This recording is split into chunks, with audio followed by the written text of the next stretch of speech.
बांग्लादेश के साथ हमारे जो इस वक्त संबंध चल रहे हैं उसमें अब वो क्रिकेट को इस बार बांग्लादेश लेकर के आया और बांग्लादेश ने ये कहा है कि T20 वर्ल्ड कप जो भारत में फरवरी में होना है उसमें हमें अपनी टीम को भेजने में खतरा महसूस हो रहा है। भारत में हमारी टीम सुरक्षित महसूस करेगी, इसलिए हमारे मैचेस, क्योंकि हमारा को होस्ट जो है हम भारत के साथ वो श्रीलंका है, वो श्रीलंका को वो दे दिए जाए हमारे मैचेस। आईसीसी के पास ये 2 बार इस बात को लेकर के गए। आईसीसी ने कहा कि ये बहुत शॉर्ट नोटिस है, हम नहीं कर सकते, ये आपको पहले बताना चाहिए था।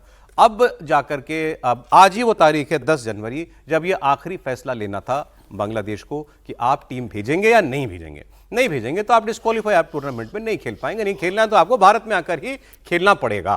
तो ये इस वक्त है। और इनके ये जो इनकी शक्ल दिख रही है, तमीम इनके एक्स कैप्टन है, इन्होंने ये कह दिया कि भाई खेल को और आपके जो जन भावना, अगर आपको ऐसा लगता है कि कुछ बन गई किसी देश के खिलाफ, दोनों को अलग अलग रखिए, क्योंकि बांग्लादेश क्रिकेट को बहुत बड़ा नुकसान हो जाएगा और ये नुकसान कई सालों तक चलेगा अगर आपने वर्ल्ड कप से विड्रॉ कर लिया तो इनको भारत का एजेंट घोषित कर दिया गया। इनके घर के बाहर मतलब इनको खूब ट्रोल किया जा रहा है बांग्लादेश में इस वक्त। जिस स्तर पर भारत और बांग्लादेश के संबंध पहुंच गए हैं, मुझे लग रहा है बांग्लादेश के लिए बहुत मुश्किल होगा कि वो भारत में खेले, क्योंकि अब वहाँ चुनाव भी 12 फरवरी को चुनाव होने वाले हैं वहाँ पर अभी।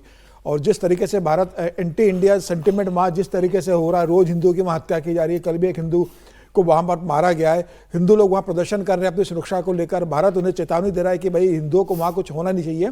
तो मुझे लग रहा है कि बांग्लादेश और भारत के संबंध इस स्तर पर पहुंच गए, इस बात की संभावना बहुत कम है कि आज बांग्लादेश इस बात को कहेगा कि नहीं, अब हम भारत में जो 4 मैच होने वाले हैं हम भारत में खेलने को तैयार है। हालांकि उन्होंने कहा था कि श्रीलंका में कीजिए, और आईसीसी ने कहा कि इतने शॉर्ट पीरियड में हम शिफ्ट नहीं कर सकते, आपको भारत में खेलना पड़ेगा और भारत में आपको पूरी सुरक्षा दी जाएगी। कोई भारत में इस तरह की गतिविधि नहीं होगी कि आपके खिलाड़ियों को तकलीफ हो।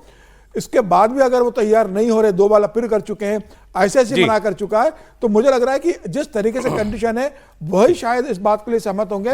इस बात की संभावना बहुत कम होगी। डेडलाइन भी निकली जाए, लगभग निकल ही गई ना एक खबर करने के लिए, लेकिन आईसीसी ने कहा है कि इंडिया के जो शहरों में जहां पर होने में वो हम आपकी पसंद के सर एक खबर आपको दे रहा हूं, मेरे पास शायद इसके लिए चर्चा का समय तो नहीं रहेगा, लेकिन खबर आपको बता देता हूं बस, और दुनिया में सोचिए क्या हालात हैं इसके बाद। आप संयुक्त अरब अमीरात ने घोषणा की है कि वो ब्रिटेन में पढ़ाई करने वाले अपने नागरिकों के लिए दी जाने वाली फंडिंग की कटौती करेगा।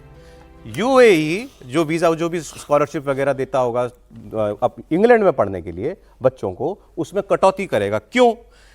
क्योंकि ब्रिटिश कैंपसेस में मुस्लिम ब्रदरहुड से जुड़े इस्लामवादी समूहों द्वारा अमीरीती यूएई के छात्रों के कट्टरपंथी बनने का खतरा है।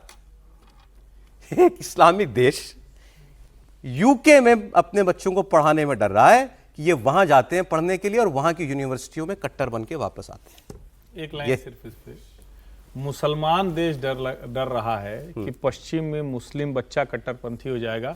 हमारे देश के विश्वविद्यालयों में ऐसे नारे लगते हैं तो कुछ लोग उसके साथ खड़े हो जाते हैं। शर्म आनी चाहिए। आज समय इतना ही था, कहानी कुर्सी की मारी इतना ही। बहुत शुक्रिया हर्षवर्धन त्रिपाठी जी आपका, विजय जी बहुत धन्यवाद आपका, प्रदेश साहब, सभी जी बहुत धन्यवाद आपका।